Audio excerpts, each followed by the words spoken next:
ఎలాంటి గృహాలు ఉన్నాయో బైబిల్ గ్రంథంలో రాయబడిందో కొన్ని మీకు నేను చూపిస్తాను. చూడండి ఒకసారి. మొదటి మాటగా మత్తయి సువార్త 10వ అధ్యాయము 13వ వచనాన్ని మనం చదువుకుందాం. మత్తయి సువార్త 10వ అధ్యాయము 13వ వచనం ఏమనుంది అక్కడ? మత్తయి సువార్త 10వ అధ్యాయం 13వ వచనం, ఆ ఇల్లు యోగ్యమైనదైతే అన్నాడు. చూడండి, అంటే ఇది యోగ్యమైన గృహము. దేవుని సేవకుడు ఎవరింటికి వెళ్ళి శుభమని చెబుతాడో ఆ శుభాన్ని స్వీకరించే ఇల్లు, వారి మాట వినే ఇల్లు యోగ్యమైన గృహము. మీరు ఏ ఇంట్లో అయినా ప్రవేశించినప్పుడు, పై మాటలు చెప్తున్నాడు, మీరు ఎవరింట్లోనైనా ప్రవేశించినప్పుడు వారికి మీరు ఏం చెప్పాలి? శుభం, మీకు మేలు కలుగును కాక, మీకు శుభం కలుగును కాక, మీ గృహానికి మీ ఇంటికి మేలు కలుగును కాక. అంటే చాలా చెప్పొచ్చును అని ఎవరైనా అన్నారనుకోండి ఎవరైనా, అది యోగ్యమైన గృహం కాదన్నమాట. మిమ్మును చేర్చుకుంటే నన్ను చేర్చుకున్నట్లే, మీరు అందించే శుభవార్తను స్వీకరిస్తే నన్ను స్వీకరించినట్లే. ఏ ఇంట్లో మీరు ప్రవేశించి శుభం చెబుతారో వారు దాన్ని స్వీకరిస్తే, మీ మాట విని ఆ మాటను స్వీకరిస్తే ఆ ఇల్లు యోగ్యమైన గృహం. సమాధాన పాత్రుడు ఆ ఇంటి మీద ఉంటాడు అని రాయబడింది. చూడండి, ఒకవేళ వారు మీ మాట వినలేదా, మీరు ఏం చేయాలన్నాడు కింద? ఆ ఇంటినైనను ఆ పట్టణమునైనా విడిచిపోవునప్పుడు మీ పాదధూళి దులపండి. చూసారా ఏమన్నాడు? యోగ్యమైన గృహం అయితే స్వీకరిస్తుంది దైవ సేవకుణ్ణి. ఈరోజు చాలామంది దైవ సేవకులు నిర్లక్ష్యం చేస్తుంటారు. ఇంటికి వస్తున్నాడు కదా అని తక్కువ అంచనా వేస్తారు. ఎప్పుడు అలా చేయమాకండి. నీ ఇంటికి దైవ సేవకుడు వస్తే హృదయపూర్వకంగా రిసీవ్ చేసుకోవాలి. ఇదిగో ఇంటికి రాగానే చక్కగా ఇంట్లో నన్ను కూర్చోబెట్టారు, బాగున్నారా అని ఇద్దరు భార్యాభర్తలు ఇద్దరు మాట్లాడించారు. రిసీవింగ్, అది రిసీవింగ్ నిజం. యోగ్యమైన గృహం అంటే రిసీవింగ్ చేసుకునే మనసు ఉండాలి. నిజంగా మన ఇల్లు అలాగే ఉన్నాయా? ఒక సేవకుడు శుభవచనంతో మన ఇంటికి వస్తే మన ఇల్లు స్వీకరించే విధంగానే ఉన్నాయా? అది యోగ్యమైన గృహం. దైవ సేవకుడు ఏం చెప్పినా వినాలండి, నచ్చినా నచ్చకపోయినా వినాలి. ఇది నేర్చుకోవాలి. ఆ ఇల్లు యోగ్యమైన గృహం. ఆ ఇంట్లో యోగ్యులుగా ఎంచబడేవారు ఉన్నారు. నచ్చినా నచ్చకపోయినా మీ సంఘ కాపరి ఒక మాట చెప్పాడు అంటే వినాలి. వినే మనసు నీకు ఉండాలి. నాకు నచ్చట్లేదండి, కుదరదండి అనకూడదు. సాటుకు వెళ్ళి సనక్కూడదు, గొనక్కూడదు. సంఘంలో సభ్యులకు ముఖ్యంగా నేను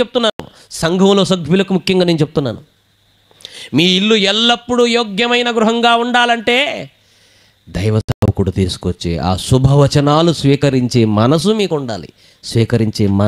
ఉండాలి. ఎల్లప్పుడూ ఉండాలి, ఒక్కరోజు కాదు. కొంతమంది ఆసక్తి ఒక్కరోజు చూపిస్తారు, 2 రోజులు తర్వాత ఆసక్తి కాస్త తగ్గిపోద్ది. ఏం పోతాంలే, ఏం వింటాంలే, ఏం చేస్తాంలే, ఏం పెట్టుకుంటాంలే, ఊరికే ప్రార్థనలు, ఇలాంటి భావాల్లోనికి వచ్చేస్తూ ఉంటారండి. ఇది సరి అయినది కాదు ప్రియమైన దేవుని పిల్లలారా. అయితే నీది యోగ్యమైన గృహముగా ఎల్లప్పుడూ ఉండటం లేదని నువ్వు అర్థం చేసుకోవాలి. మొదటి గృహం యోగ్యమైన గృహం. ఒకసారి మనం పరిశీలించుకుందామా? మన ఇల్లు అలాగే ఉన్నాయా? నీ ఇంటికి దైవ సేవకుడు వస్తే తక్కువ అంచనా వేస్తావా? వేయకూడదు కదా. మేమైతే నేను ఆనందపాలకు అదే నేర్పించాను. మరి ఎంత తగ్గించుకుంటే అంత మంచిది. మనమే వెళ్ళాలి, మనమే పిలవాలి, లేదంటే చెదిరిపోతారు. నన్ను నేను చూసుకున్నట్టుగా ఉంటుంది ఆనందపాల్ లీడర్షిప్. కాబట్టి నేను ఒక అడిషనల్ డిప్యూటీ డైరెక్టర్ని కదా, ప్రిన్సిపల్ని కదా, ఈ రకమైన భావాలు వద్దు. ఒక తండ్రి తన పిల్లల దగ్గరికి వెళ్ళటానికి ఎంత ఇష్టపడతాడో నీ సంఘంలో ఉన్న వారందరి ఇళ్ళకి నువ్వు వెళ్ళటానికి ఇష్టపడాలి అని చెప్తాను. ఒక్కొక్కసారి పిల్లలు తల్లిదండ్రుల మీద అలుగుతారు. అలిగినా తండ్రి నువ్వు వెళ్ళాలి, ప్రోత్సహించాలి. వారిలో ఉన్న మంచి గుణాలు ఉంటాయి, వాటిని పట్టుకోవాలి. చెడు గుణాలు ఉంటాయి, వాటిని వదిలేయాలి. వాటితో వారిని ఆత్మీయంగా డెవలప్ చేయాలి. ఇలా చేసిన వెనకపోతే దేవుడికి విడిచిపెట్టాలి. ఇది సంఘ కాపరి చేయవలసిన పని. ఇది మా ప్రియులైన పిల్లలు చేస్తున్నారు అని నేను చూస్తున్నాను. కాబట్టి మీ ఇళ్ళన్నీ యోగ్యమైన గృహాలుగా ఉండాలి. ఇప్పుడు యోగ్యమైన గృహంగా మన ఇల్లు ఉంటే మన ఇల్లు ఎలా మారిపోతుందో తెలుసా అండి? కీర్తన 118:15 వచనం లాగా మారిపోతుందండి. ఈ ఇల్లు ఇంకొక రకమైన ఇల్లు. యోగ్యమైన గృహము కాస్త ఏ గృహంగా మారిపోతుందో చూడండి. నీతిమంతుల గుడారములో, గుడారము అంటే ఇల్లు, నీతిమంతుల గుడారములో రక్షణను గూర్చిన ఉత్సాహ సునాదము వినపడును అన్నాడు. చూడండి, నీ ఇంట్లోకి శుభవచనం తీసుకొని దైవ సేవకుడు వస్తే నువ్వు స్వీకరిస్తే ఆ స్వీకరించినటువంటి ఆ సుగుణ సంబంధమైన మాటలు, ఆ శుభవచన మాటలు, ఆశీర్వాద మాటలు నీ ఇంటి ద్వారా ఈ సమాజంలోనికి వెళ్ళిపోవాలి. ఇది రెండో స్టెప్. ఇది రెండవ స్టెప్. ఇది రెండవ రకమైన గృహం. యోగ్యులైన గృహాలు, యోగ్యమైన గృహంతో గుడారములో నుంచి రక్షణ సునాదం వినిపించే గుడారంగా మారిపోతున్న గుడారాలను మనం చూడగలగాలి. కానీ ఏ ఇంటికి వెళ్ళినా రక్షణ సునాదాలు వినపడటం లేదండి. రక్షణ సునాదాలు వినపడటం లేదు. ఏ వినపడుతున్నాయి? అన్నీ టీవీ సునాదాలు వినపడతాయి. సాయంత్రం టీవీ సునాదాలు, కొన్ని ఇళ్లలో కొట్టుకునే సునాదాలు, పంచాయతీలు, అల్లరులు, గొడవలు. అందుకేనండి మా సంఘంలో నేను ఏం చేస్తానంటే చెప్పా పెట్టకుండా వాళ్ళ ఇంటికి వెళ్తానండి. అప్పుడు వాళ్ళ నిజ స్వరూపాలు మాకు బాగా తెలుస్తాయి. అమ్మా మీ ఇంటికి వచ్చేస్తానంటే ఏం చేస్తారు? ఇంట్లో సీన్ అంతా మార్చేస్తారు.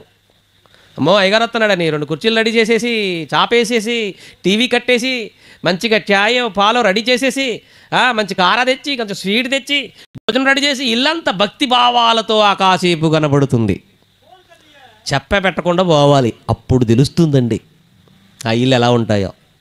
అవునా? చెప్పా పెట్టకుండా వెళితే ఆ ఇంట్లో నిజం స్వరూపాలు కలిగిన వారు బయటపడతారు. నేను అలాగే వెళ్తాను. అప్పుడు తెలిసిపోతుంటుంది నాకు, అబ్బా వీళ్ళ నిజ స్వరూపం ఇదిరా బాబు, వీళ్ళ నిజ స్వరూపాలు ఇవిరా బాబు అని. ఏ ఇంటికైనా వెళితే బైబిల్ చదువుతున్నట్టు కానీ, వాక్యం చదువుతున్నట్టు కానీ, వాక్యాన్ని సమాజంలోకి తీసుకెళ్లాలన్న భావాలతో ఉన్నట్లుగా కానీ కనిపిస్తుందేమో అని ఎదురు చూస్తున్నాను. లేదు. కొన్ని ఇళ్లలో ఎలాంటి పరిస్థితులు ఉన్నాయంటే, ఇదిగో మన సంఘ కాపరి ఈ మధ్యకాలంలో తెల్లగా పుల్లగా కనపడుతున్నాడు. ఏంటి సంగతి?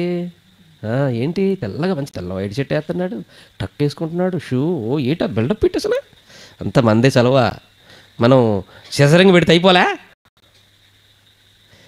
ఇలాంటి భావాలు కూడా కొంతమందికి ఉంటాయి. తప్పు ప్రియులారా. మీకు ఎన్నో ఆత్మ సంబంధమైన వితుతున్నప్పుడు శరీర సంబంధమైనవి స్వీకరించడం పెద్ద విషయం అని మీరు అనుకుంటున్నారా? ఆత్మ సంబంధమైనవి ఎన్నో ఇత్తుతున్నారు మీకు దైవ సేవకులు. మీరు ఎత్తండి మరి ఆత్మ సంబంధమైనవి. మైకెత్తం మాట్లాడండి, అందరిని మెప్పించండి. మాట్లాడటం అంటే నీ సొల్లంతా మాట్లాడటం కాదు, మళ్ళా అందరిని మెప్పించాలి, ప్రసంగంతో ఆకట్టుకోవాలి. సరిగ్గా ఆదివారం ప్రసంగం సరిగ్గా చేయలేదనుకో, ఇలా క్లాసులో ఇలాంటి సెమినార్ ప్రత్యేక కార్యక్రమాలు ఏదన్నా ఆయన మైక్ తీసుకొని మాట్లాడుతున్నప్పుడు మిమ్మల్ని వాక్యముతో సంతృప్తి పరచలేదనుకోండి, ఉంటారా? ఒకళ్ళ తర్వాత ఒకరు జారుకుంటారు. అలాంటి మిమ్మల్ని మెప్పించి, మిమ్మల్ని లాలించి, మిమ్మల్ని పాలించి, మిమ్మల్ని ఆదరించి, మిమ్మల్ని వెన్నుతట్టి ప్రోత్సహించి, మిమ్మల్ని నిలబెట్టడానికి నానా రకాలుగా ఆలోచించి, అమ్మ రండి పోదాం, అక్కడ మీటింగ్ జరుగుతుంది, రండి పోదాం. ఏమండి, ఎక్కడైనా మీటింగ్ జరుగుతుందంటే జనాలు తీసుకునేయాలంటే ఎంత కష్టంతో కూడుకున్నది తెలుసా అండి? ఇల్లు తిరగాలి, రా అని ఒకసారి కాదు 3 రౌండ్లు వేయాలి. ఈ బాధలను నువ్వు వడి చూపించు. కాబట్టి ఎప్పుడు కూడా మా సంఘ కాపరంటే మాకు తండ్రి లాంటి వాడు, ఆయన ఏం చెబితే మేము అది విని అనుసరించాలనే భావాలు ఉండాలి సంఘంలో ఉన్న వారికి. అలాంటి భావాలు ఎవరికైతే ఉంటాయో అది యోగ్యమైన గృహం అవుతుంది. ఆ యోగ్యమైన గృహం కాస్త రక్షణ సునాదం వినిపించే గుడారముగా మారిపోతుందండి. నీ ద్వారా రక్షణ సునాదం వినపడాలి. వినపడుతుందా? నీ పక్కింటి వాళ్ళకి వెళ్ళిపోవాలి, నీ పక్కింటి వాళ్ళకి నీ ఇంటి ద్వారా వెళ్ళిపోవాలి రక్షణ సునాదం. ఇలాంటి పరిచర్య నీ కుటుంబం ద్వారా జరుగుతుందా? ఒక్కసారి ఆలోచించుకో. ఏమండి, యోగ్యమైన గృహం కాస్త సువార్త ప్రకటించే గృహంగా మారిపోవాలి. పరిచర్య చేసే గృహంగా మారిపోవాలి. సువార్తను ప్రజ్వలింపజేసే గృహంగా మారిపోవాలి. అది మనం చెయ్యవలసింది ప్రియమైన దేవుని పిల్లలారా. అలాంటి గృహాలుగా మన గృహాలు మారిపోవాలి. కొన్ని కుటుంబాలు ఉంటాయి. కొందరు ఆసక్తి పరులు ఉంటారు, కొందరు ఆసక్తి పరులు ఉండరు. ఒక ఇంట్లో నలుగురు ఉన్నారనుకోండి, నలుగురు ప్రభువుని నమ్మరు. ఇద్దరు నమ్ముతారు, ఇద్దరు నమ్మరు. నలుగురు ఉంటే నలుగురు నమ్మారనుకోండి, ఓకే, సమస్య ఏం లేదు. కానీ నమ్మకపోతే ఏం చేయాలి? ఒక కుటుంబ యజమాని ఏం చేశాడో హెబ్రీయులకు రాసిన పత్రిక 11వ అధ్యాయం 7వ వచనంలో రాయబడి ఉందండి. ఇది 3వ గృహము. చూడండి ఒకసారి, హెబ్రీయులకు రాసిన పత్రిక 11వ అధ్యాయము 7వ వచన భాగంలో ఏమని రాయబడింది ఒకసారి చదవండి. విశ్వాసమును బట్టి నోవహు అది వరకు చూడని సంగతులను గూర్చి దేవుని చేత హెచ్చరించబడి భయభక్తులు గలవాడై తన ఇంటి వారి రక్షణ కొరకు ఏం తయారు చేసుకున్నాడట? ఓడ కట్టుకున్నాడట. ఏమండి, నోవగారు కట్టింది ఓడ అందరి కోసమా, తన ఇంటి వారి కోసమా? అందరి కోసం కట్టాడు. కానీ ఆ ఓడ పరిస్థితి ఆలోచిస్తే ఎవరు రాలేదు కనుక తన ఇంటి వారి కొరకే అని రాశాడు దేవుడు. తన ఇంటి వారి రక్షణ కొరకు ఓడను సిద్ధం చేశాడు అన్నాడు. చూడండి, తన ఇంటి రక్షణ కొరకు ఆ రోజు ఆ యజమాని ఓడ కట్టాడు. ఈ ఇంటి రక్షణ కోసం ఈ ఇంటి యజమాని యేసుక్రీస్తు అనే వాడలోనికి వారి కుటుంబాన్ని నడిపించాలి. యేసుక్రీస్తు వాడకు సాదృశ్యంగా ఉన్నాడు కదండి. ఆ రక్షణ వాడకు ఎవరు సాదృశ్యంగా ఉన్నారు? యేసుక్రీస్తే రక్షణ వాడ. ఆ ఓడలోనికి వెళ్ళిన వారు రక్షించబడతారు అన్నది ఎంత నిజమో, యేసుక్రీస్తులోనికి వచ్చిన వారందరూ రక్షించబడతారు అన్నది నిజం. అంటే ఆ ఓడ యేసుక్రీస్తే, యేసుకు సాదృశ్యంగా ఉన్నది ఆ ఓడ. మరి నీ ఇంట్లో నలుగురుంటే నలుగురు యేసుక్రీస్తునే వాడెక్కారా? నీ ఇంట్లో నలుగురుంటే యేసుక్రీస్తునే వాడెక్కారా? ఇద్దరే ఎక్కారా? మరి మిగతా ఇద్దరు సంగతి ఏంటి? ఈ కుటుంబ యజమాని తన ఇంటి రక్షణ కొరకు ఓడను సిద్ధపరచడమే కాదు, ఆ ఓడను సిద్ధపరచడానికి 8 మంది కష్టపడ్డారు. ఆయన ఒక్కడే కాదు, 8 మందిని కూడా పనిలో పెట్టాడు ఆయన. ఏమండి, భార్య వ్యతిరేకించినట్టు బైబిల్లో మీరు ఎక్కడైనా చూసారా? పోనీ కొడుకులు ఏమన్నా ఓడ కడతంటే వ్యతిరేకించినట్టు బైబిల్లో మీరు ఎక్కడైనా చూసారా? పోనీ కోడళ్ళు ఏమైనా, ముగ్గురు కోడళ్ళు ఏమైనా వ్యతిరేకించారా ఓడ కట్టేటప్పుడు? ఈ 8 మంది ఏం చేశారయ్యా అంటే సుమారు 100 ఏళ్ళు పట్టిందట ఓడ తయారవటానికి. ఆ 100 ఏళ్ల కాలంలో నోవగారు ముసలాయన కదండి, పెద్ద వయసు కదండి, ఆయనకి 500 సంవత్సరాల తర్వాత పెద్ద కొడుకు పుట్టాడు. ఇంకా నయం అబ్రహాం గారే బెటర్ అనిపించింది నాకు బైబిల్లో. 500 సంవత్సరాల తర్వాత పుట్టాడు కొడుకు. చాలా సుదీర్ఘకాలం తర్వాత పుట్టాడు ఒక కొడుకు. ఆ తర్వాత ఇంకొక ఆయన, ఆ తర్వాత ఇంకొక ఆయన, మొత్తానికి 3 పిల్లలు. ఓకే, అయితే ఈ 3 మగబిడ్డలు 3 కోడళ్ళు తన భార్యకి చెబుతున్నాడు, అమ్మాయి నేను ఆ గ్రామంకి వెళ్ళేసి స్వార్థ చెప్పేసి వస్తాను, ఈ లోపల మీరు ఈ పని చేయండి, ఇక్కడ పెట్టండి, తయారు చేయండి, ఇలా చెప్పి వెళ్తున్నాడు. ఒక గ్రామంలో చేస్తున్నాడు. మళ్ళీ ఆయన వెళ్ళిపోతున్నాడు, చేస్తున్నాడు. బ్లూ ప్రింట్ ఎవరి దగ్గర ఉంది? ఓడ తయారు చేసే బ్లూ ప్రింట్ ఓడ ఎలా నిర్మాణం చేయాలన్నది నోవహు గారికి మాత్రమే తెలుసు. ఆయనే దేవుడి చేత హెచ్చరించబడ్డాడు. కాబట్టి ఇప్పుడు ఆయన డైరెక్షన్ ఇవ్వాలి 7గురికి. 8 డైరెక్షన్ ఇస్తే వాడగడుతున్నారు. ఎంత మంచి పోవండి అండి, ఎంత మంచి పోవండి. ఈ రోజు కుటుంబాలు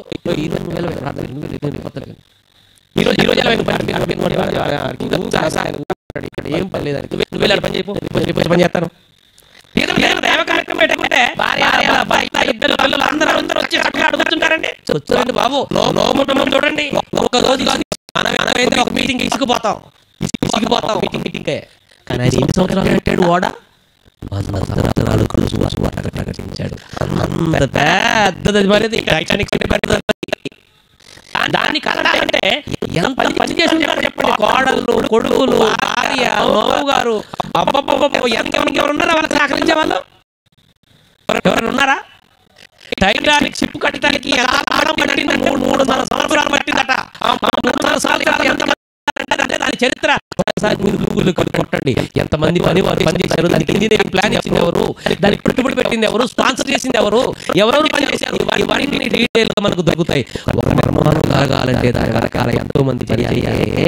మరి ఎంతమంది ఉన్నారు వాడ కట్టడానికి చెప్పండి? 8 మంది. ఎంత కష్టపడి ఉంటారు. కోడళ్ళు అయితే ఒక్క మాట కూడా మాట్లాడినట్టు బైబిల్ లేదండి. ఇప్పుడు ఉన్నారండి కోడళ్ళు, ఈ ముసలోడికి ఏం పని లేదు, లేనిపోయిన పని బాగా పెట్టాడు అంటారండి. అండ్రా కుటుంబ రక్షణ కొరకు ఓడ నిర్మించుకున్న యజమాని, కుటుంబ రక్షణ కోసం ఓడను కట్టిన యజమాని ఇదొక గుడారం, గుడారం. ఎంత మంచి ఇల్లు చూడండి, ఎంత మంచి కుటుంబం. ఇల్లు అంటే కుటుంబమే కదా. యోగ్యమైన గృహము, ఏమండి, సునాదం ప్రకటించే గృహము, రక్షణ ఓడనే నిర్మిస్తున్న గృహము. ఇది మూడవ రకమైన గృహం. ఇక నాలుగో గృహం చూద్దాం, ఎంత బాగుంటుందో. నాలుగో ఇల్లు చూడండి. రోమపత్రిక 16వ అధ్యాయము, రోమిలకు రాసిన పత్రిక 16వ అధ్యాయం మనం చూస్తే అక్కడ కూడా ఒక కుటుంబం మనకి కనపడుతుంది. ఏమండి, రోమిలకు రాసిన పత్రిక చివరి అధ్యాయం 16వ అధ్యాయము 3వ వచనం చదువుకున్నాం. నందున జత పనివారైన ప్రిస్కిల్లకును అకులకును నా వందనములు చెప్పుచున్నాను. నా ప్రాణము కొరకు ప్రాణమిచ్చుటకు సిద్ధపడ్డారు. ఎంత మంచి కుటుంబం, ఎంత మంచి కుటుంబం, ఎంత మంచి కుటుంబం. ఒక దేవుని సేవకుడి కోసం ప్రాణాలు ఇవ్వడానికి సిద్ధపడినటువంటి కుటుంబంగా మనం చూస్తున్నాం అకుల్ల ప్రిస్కిల్లను. అంత మంచి కుటుంబం. వీళ్ళు కూడా బోధకులే, మళ్ళా వీళ్ళు కూడా వాక్యం చెప్పగలిగిన స్థితిలో ఉన్నవారే, సంఘాన్ని నడిపిస్తున్న స్థితిలో ఉన్నవారే. అయినా పౌలనే గొప్ప సేవకులు ప్రాణం ఇవ్వడానికి సిద్ధపడుతున్న కుటుంబాలండి, కుటుంబం అండి. ఎంత మంచి కుటుంబం చూడండి. ఎన్ని రకాల కుటుంబాలు, ఎన్ని రకాల ఇల్లులు మనకు బైబిల్లో కనపడుతున్నాయో. నాలుగో రకం ఇల్లుది, అంతే కదండి. నాలుగో రకం ఇల్లుది, నాలుగో రకం గుడారం ఇది, నాలుగో రకం కుటుంబం ఇది, నాలుగో రకం దేవుని కుటుంబం ఇది. దేవుని సేవకుడి కోసం ప్రాణానికి సిద్ధపడిన కుటుంబం. మరి ప్రాణాలు ఇచ్చేంత ప్రేమ మీ సంఘ కాపరిపై మీకుందా? ప్రాణం తీసేంత ప్రేమ మీకుందా? అంతే కదండి. సంఘ కాపరి అనుకుంటున్నారండి, సంఘ కాపరి అంటే ఏమనుకుంటున్నారు? కాబట్టి పౌలుని అంత అమితంగా ప్రేమించారండి. ఒకరోజు వారు అమితంగా చాలా బాగా ప్రేమించారు, చాలా బాగా ప్రేమించారు. ఇచ్చేంత ప్రేమించినటువంటి కుటుంబం అకుల్ల ప్రిస్కిల్ల కుటుంబం. ఇలా మనం ఉండగలమా? ఈ నాలుగో రకం కుటుంబంలో మన కుటుంబాలు ఉండగలవా? చెప్పండి. మీ సంఘ కాపరి బయటికి వెళ్ళగానే ఇదిట్ట అదిట్ట అని మాట్లాడుకునే కుటుంబాలుగా మీ కుటుంబాలు ఉంటున్నాయా? ఒకసారి ఆలోచించండి, ఒకసారి ఆలోచించండి. కాబట్టి నాలుగో రకం గుడారాన్ని చూపించాను. ఐదోది చూడండి. ఒక క్యాండిడేట్ ఉన్నాడు ఇదే అధ్యాయంలో 23వ వచనంలో మనకు కనపడతాడు. ఇది ఆతిథ్యం ఇచ్చే కుటుంబం. చూడండి ఏమంటున్నాడు పౌలు గారు ఆయన గురించి. నాకును యావత్ సంఘమునకును ఆతిథ్యం ఇచ్చిన గాయు మీకు వందనాలు చెప్తున్నాడు. గాయు తన కుటుంబం అట పౌలు గారికి ఆతిథ్యం ఇచ్చాడట. తర్వాత సమస్త సంఘానికి కూడా ఆతిథ్యం ఇచ్చిందట. ఆతిథ్యం ఇచ్చిన కుటుంబం, ఆతిథ్యం ఇచ్చిన ఇల్లు, అతిథి మర్యాద తెలిసిన ఇల్లు గాయి కుటుంబం. ఏమంటే ఆతిథ్యం ఇచ్చిన వ్యక్తులలో మొదటి గాయు ఉంటాడు. ఎంత గొప్పగా ఎదిగాడు గాయు. ఆతిథ్యం ఇవ్వటం అంటే ఏంటో తెలుసా? దేవుని సేవ కంటే దేవుని వాక్య పరిచర్య అనే సేవతో పోటాపోటీ ఆతిథ్యం ఇవ్వటం అంటే, అతిథి మర్యాద అంటే అది చాలా గొప్ప పరిచర్య. అది ఆతిథ్యం ఇవ్వటం అనేది, అది ఆ గొప్ప పరిచర్య గురించి గాయు ఏం చేశాడు? పౌలుకి యావత్ సంఘమునకు ఆతిథ్యం ఇచ్చాడట. సంఘమంతటిని ఇంటికి పిలిచి ఆతిథ్యం ఇచ్చాడు. మరి మనం ఎత్తుంటాం ఆతిథ్యాలు? ఎవరికి ఎత్తాం? చుట్టాలు, చుట్టాకులు, బంధువులు. బంధువులకు నేను ఒక పేరు పెట్టాను. బంధువులు కాదురా బాబు, రాబంధువులు రా ఆయన అని. బాధ అనిపిస్తుందా? అంతే కదండి. మనం పెడితే మనల్ని పొగుడుతారు, ఏం పెట్టాడు సూపరు. మనం పెట్టకపోతే తిడతారు. ఆతిథ్యంలో ఎక్కడ లోటు జరిగినా స్వీకరించే మనసు వారికి ఉండదు. ప్రియమైన దేవుడు ఆలోచించండి. కాబట్టి ఆతిథ్యం ఇచ్చే కుటుంబముగా మీ కుటుంబాలు ఉండాలి. ఈ 5 గుడారాలు, ఈ 5 రకాల కుటుంబాలు, 5 రకాల ఇండ్ల మాదిరి మన కుటుంబాలు ఉన్నాయా? యోగ్యమైన గృహంగా, సువార్త ప్రకటించవలసిన కుటుంబంగా, రక్షణ ఓడను సిద్ధపరచుకున్న కుటుంబంలా, పౌలు గారికి ప్రాణం ఇచ్చేంత ప్రేమించిన కుటుంబంలా, సమస్త సంఘానికి దైవ సేవకులకు ఆతిథ్యం ఇచ్చిన కుటుంబంలా, ఈ 5 రకాల కుటుంబాలుగా మన కుటుంబాలు ఉండాలి ప్రియులారా. అదే దేవుడు కోరుకుంటున్నాడు ఈ రాత్రి మన విషయంలో. అదే కోరుకుంటున్నాడండి. అంతేకాదు, ఇంకొక రకమైన కుటుంబాన్ని గురించి మీకు నేను ముగించేస్తాను. 6వ కుటుంబం, కుటుంబాన్ని ఏలే కుటుంబం. తిమోతికి రాసిన మొదటి పత్రిక 5వ అధ్యాయం 14వ వచనంలో ఉంటుందండి. చూడండి ఒకసారి. మొదటి పత్రిక 5వ అధ్యాయం 14వ వచనంలో మాట చదువుకుందామా? మరియు యవన స్త్రీలు, కాబట్టి యవన స్త్రీలు వివాహము చేసుకొని పిల్లలను కని గృహ పరిపాలన జరిగించుచు నిందించుటకు విరోధికి అపవాదికి లేకుండా చేయాలి. గృహ పరిపాలన చక్కగా చేసే కుటుంబం అంటే పిల్లలని బాగా ఏలే తల్లి తండ్రిగా మనం ఉండాలి. లోకాన్ని ఏలడం తర్వాత సంగతి, ముందు రాజ్యాలు ఏలటం తర్వాత సంగతి. ముందు మన కుటుంబాన్ని ఏలాలి, మన కుటుంబాన్ని చక్కగా ఏలుకోవాలి. మనకు దేవుడిచ్చిన పిల్లలు చక్కగా పెంచాలి, పెద్ద చేయాలి. వారి విషయమే శ్రద్ధ ఉండాలి మనకి. చేస్తుంటే ఏం చేస్తున్నారండి, అరే పరపో అని చెల్లిపోనిస్తారు, పో అడుగపో దరిద్రుడా, నాకేంద్రా ఈ కర్మ అన్నట్టు వాడు ఆడబడిగా కొట్టుకుంటున్నాడుగా. అంతే కదండి. కాసేపు భరించలేవా నీ కొడుకుని నీ కూతుర్ని? కాసేపు ఓర్చుకోలేవా? పిల్లలని ఏలుబడి చేసే ఓ మంచి తల్లిగా, ఒక తండ్రిగా నీవు ఉండలేవా? నిందించుటకు విరోధికి అవకాశం ఇచ్చే తండ్రిగా నువ్వు ఉంటావా? తల్లిగా నువ్వు ఉంటావా? చాలా జాగ్రత్త. దేవుడు పిల్లల్ని ఇచ్చింది ఎందుకో తెలుసా? నువ్వు చక్కగా పెంచుతావని ఇచ్చాడు, నమ్మి ఇచ్చాడు నీకు, నమ్మి ఇచ్చాడు. ఆయన నమ్మకాన్ని వమ్ము చేయకూడదు. నువ్వు పిల్లలను కని గృహ పరిపాలన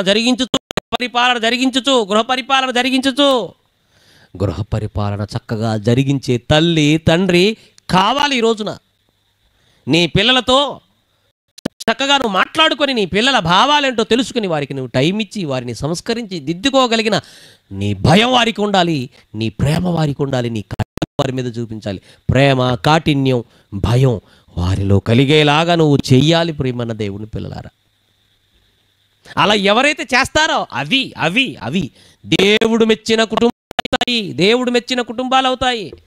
దేవుడు మెచ్చిన, దేవుడు నచ్చిన కుటుంబాలు అవుతాయి. వీటిలో ఎక్కడ మనం తప్పినా, మన కుటుంబాలు దేవుడు మెచ్చిన కుటుంబాలు, లోపాలతో కూడిన కుటుంబాలు అవుతాయి. ఆలోచించండి. ఓ తల్లి మరియా, యేసు తల్లి మరియా ఎంత భక్తిభావాలతో పెరిగిందండి చిన్నప్పటి నుంచి. ఎంత భక్తిభావాలు. గబ్రియేలు దూతొచ్చి ఆవిడతో అంటుంది, అమ్మా దయాప్రాప్తురా, నీ ఒక కుమారుని కనబోతున్నావమ్మా, లోకరక్షకుడు ఆయన. అంటే పురుషుణ్ణి ఎరుగని దానినే ఇది ఎలాగూ జరుగును అంటే, సర్వోన్నతుని శక్తి నీ మీద కమ్ముతుందమ్మా, నువ్వు ఒక కుమారుని కంటావు, ఆయన యాకోబు వంశస్థులను యుగ యుగాలు ఏలతాడంటే. ఆ మాట విని ఆవిడ ఏమన్నదో తెలుసా మీకు? ఆ మాట విని, గబ్రియేలు దూత చెప్పిన మాట విని ఏమన్నదో తెలుసా? ఇప్పుడు మీరు బైబిల్లో చూడాలి, లూకా సువార్తలో. ఆ మాట మీరు అండర్లైన్ చేసుకోవాలండి. ఎంత మంచి తల్లండి, ఎంత మంచి అమ్మండి, ఎంత మంచి తల్లండి, ఎంత మంచి స్త్రీ అండి ఆవిడే. ఏమంటుందో చూడండి, లూకా సువార్త 2వ అధ్యాయంలో ఏమంటుందో చూడండి. ఆవిడ నీ దాసురాలిని అంటూ మంచి మాట అంటుందండి ఆవిడ, అద్భుతమైన మాట అంటుందండి. 1వ అధ్యాయంలోనే ఏమంటుందో చూడండి.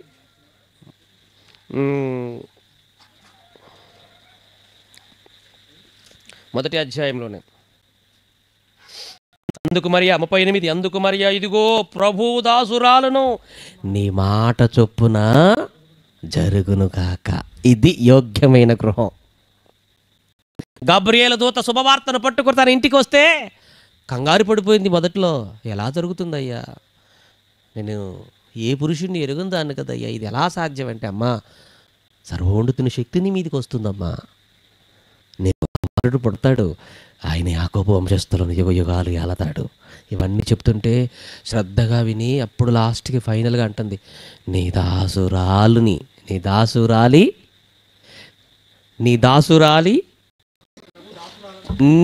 ప్రభు, ఇదిగో నీ దాసురాలిని, నీ మాట చొప్పున నాకు జరుగునుగాక. ఎంత మంచి తల్లి.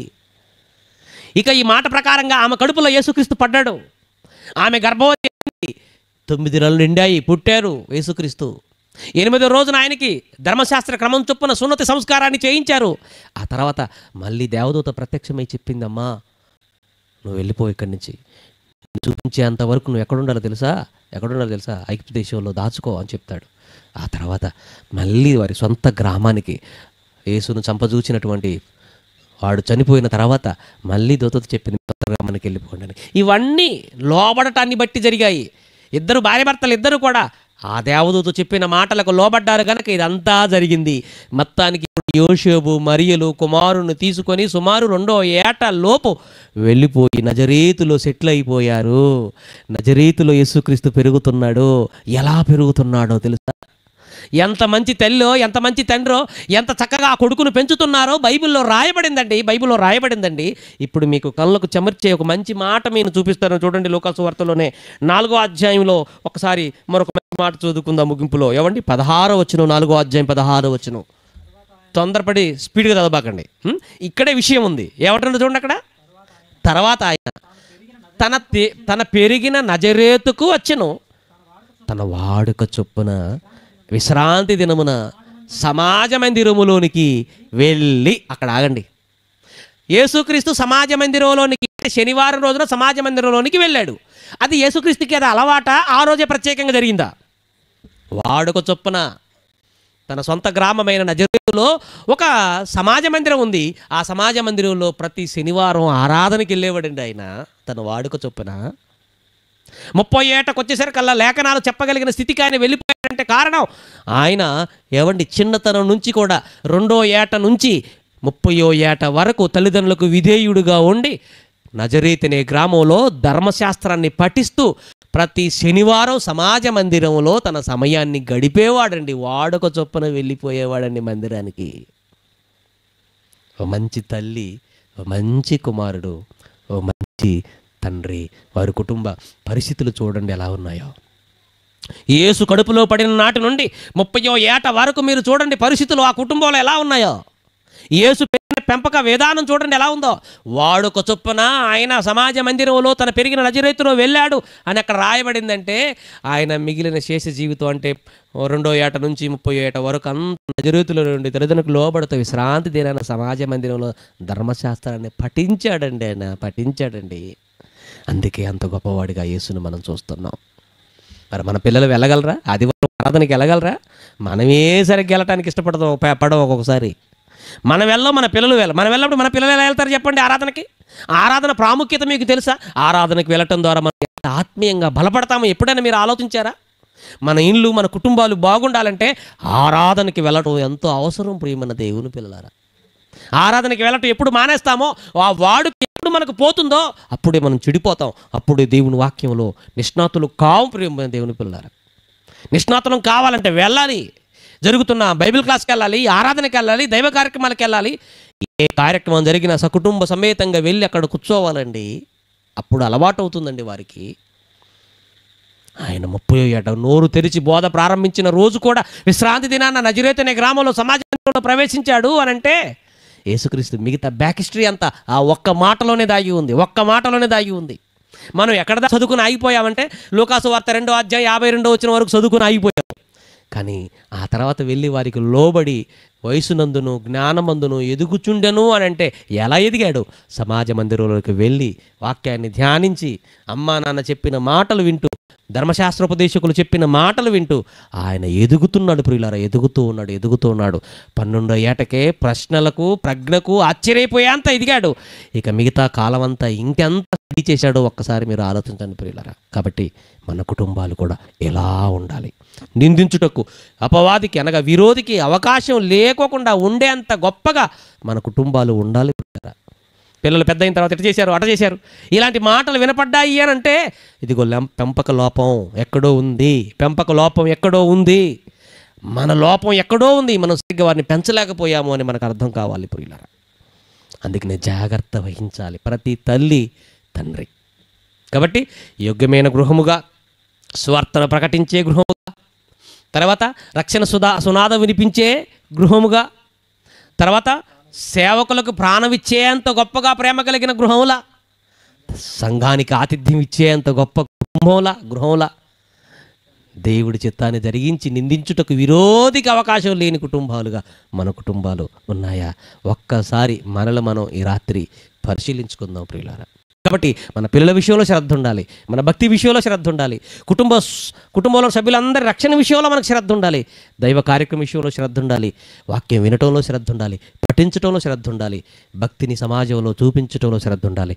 ప్రతి విషయంలో శ్రద్ధ కలిగినప్పుడే వీటన్నిటిలో మనం పరిపూర్ణ స్థితిలో లోకానికి వెళ్ళగలం. అలాంటి వారిగా మీరందరూ మారాలనే నా ఆశ, నా తృష్ణ. అలాంటి కుటుంబంగా ఈ కుటుంబం